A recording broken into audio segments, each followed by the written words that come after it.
Fast ফুডের দোকানের যে পিৎজাগুলো প্রায় 60 থেকে 100 টাকার মধ্যে পাওয়া যায়, সেই পিৎজাগুলো কোনো রকম চিজ ছাড়া চুলায় আজকে বেক করে দেখাবো। বাসায় যদি ময়দা আর চিকেন থাকে তাহলেই এই পিৎজাটা বানিয়ে নেওয়া যাবে। এতই নরম তুলতুলে আর সফট হয় যে এটা মুখে দেওয়ার সাথে সাথে মিলিয়ে যাবে। সো রেসিপিতে চলে যাচ্ছি। প্রথমেই ডোটা করে নিচ্ছি। ডোটা করার জন্য আমি প্রায় 1.5 কাপের মতো ময়দা নিয়ে নিচ্ছি, আর এখানে ময়দাটাই ইউজ করতে হবে। 1 টেবিল চামচ গুঁড়ো দুধ আর 2 টেবিল চামচের মতো চিনি অ্যাড করে দিচ্ছি। হাফ টিস্পুন বেকিং পাউডার আর 1.5 টিস্পুন ইস্ট এখানে অ্যাড করে দিচ্ছি। এরপর স্বাদ মতো লবণ দিয়ে শুকনো উপকরণগুলোকে একটু ভালোভাবে মিশিয়ে নিচ্ছি। মিশিয়ে নেওয়া হয়ে গেলে এখানে কুসুম গরম পানি অ্যাড করে নিচ্ছি। এখানে একটু একটু করে কুসুম গরম পানি অ্যাড করে একটা সফট ডো তৈরি করে নিতে হবে। ডোটা একটু স্টিকি হবে। এরপর প্রায় 1 টেবিল চামচের মতো এখানে অয়েল অ্যাড করে আমি আবারও ভালোভাবে এই ডোটাকে একটু মথে নিব। অয়েল ইউজ করার পর এই ডোটা আর হাতে লেগে আসবে না, তখন একটা সফট ডো তৈরি হয়ে যাবে। প্রায় 10 মিনিটের মতো ভালোভাবে মথে নিয়ে উপরে একটু তেল ব্রাশ করে দিয়ে এটাকে রেস্টে রেখে দিব প্রায় 2 ঘন্টার জন্য। এর মধ্যে আমি চিকেনের পুরটা তৈরি করে নিব, আর তার জন্য আমি চিকেনের 2টা ব্রেস্ট পিস ভালোভাবে সিদ্ধ করে নিয়েছি। একটু আদা রসুন বাটা আর একটু হলুদ গুঁড়ো দিয়ে আমি এই চিকেন ব্রেস্ট গুলোকে সিদ্ধ করে নিয়েছি। এরপর গরম থাকা অবস্থায় আমি এগুলোকে কাঁটা চামচের সাহায্যে একটু ছিঁড়ে ছিঁড়ে নিচ্ছি। পুরটা রান্না করার জন্য একটা প্যানে দিয়ে দিচ্ছি পরিমাণ মতো তেল। তেলটা গরম হয়ে আসলে এখানে হাফ কাপের মতো পেঁয়াজ দিয়ে একটু নেড়ে চেড়ে নিয়ে তার মধ্যে দিয়ে দিচ্ছি মরিচ কুচি।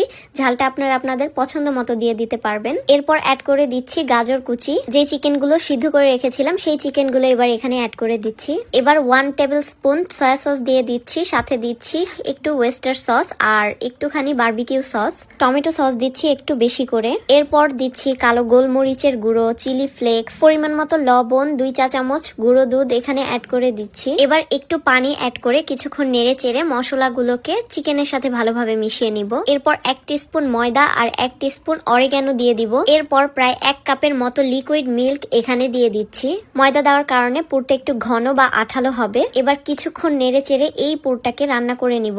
এরই মাঝখানে আমি একটু চিনি অ্যাড করে দিয়েছি, এতে করে টেস্টটা অনেক বেশি ভালো আসবে। পুরটা রান্না করা হয়ে গিয়েছে। এদিক দিয়ে ডোটাও আমার একদম ফুলে উঠেছে। এখন ডোয়ের ভিতর থেকে বাতাসটাকে বের করে নিয়ে আরো কিছুক্ষণ প্রায় 5 মিনিটের মতো আমি মথে নিব। মথে নেওয়া হয়ে গেলে অল্প করে লেচি নিয়ে এইভাবে হাতের সাহায্যে একটা গোল শেপ দিয়ে নিব। সাইড দিয়ে একটু ডিজাইন করে দিচ্ছি, এতে করে একটা সুন্দর লুক চলে আসবে। একটা কাঁটা চামচের সাহায্যে একটু ছিদ্র ছিদ্র করে নিচ্ছি। এবার একটু টমেটো সস অ্যাড করে এই টমেটো সসটাকে পুরো পিৎজাটার উপরে একটু স্প্রেড করে দিচ্ছি। এরপর আগে থেকে যে পুরটা তৈরি করে রেখেছিলাম সেই পুরটা এখানে স্প্রেড করে দিচ্ছি। লাস্টলি একটু অরিগ্যানো উপর দিয়ে ছিটিয়ে দিচ্ছি, এতে করে পিৎজার সুন্দর একটা স্মেল চলে আসবে। একইভাবে আমি 4টা পিৎজা তৈরি করে নিয়েছি। এখন চুলায় বেক করব, আর বেক করার জন্য আমি একটা হাঁড়ি বসিয়ে দিয়েছি আর তার মধ্যে একটা স্ট্যান্ড দিয়ে প্রিহিট করে নিচ্ছি প্রায় 5 মিনিটের মতো। এরপর পিৎজাটা হাঁড়ির মধ্যে বসিয়ে দিয়ে অপেক্ষা করব প্রায় 30 মিনিটের মতো।